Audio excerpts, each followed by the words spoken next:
जेव्हा मी काहीतरी होईल, माझ्या हातात काहीतरी अधिकार येतील, तेव्हा माझ्या बहिणींना मी आधार देण्याचा पूर्ण काम करेन आणि तो दिवस आता आलेला. लेक लक्ष्मीचे पाऊल, माय ममतेचा सागर, कधी होई रणरागिणी, नारी नवलाईची कथा, नवदुर्गा धरतीवरी, कोड कौतुकाचा टिळा तुझ्या लावू कपाळाला.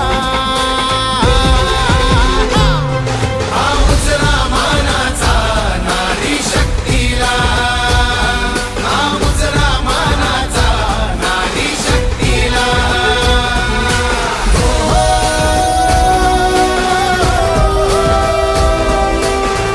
स्त्री शक्ती, महिला शक्ती, नारी शक्ती कुठेही पुरुषांपेक्षा मागे नाहीये.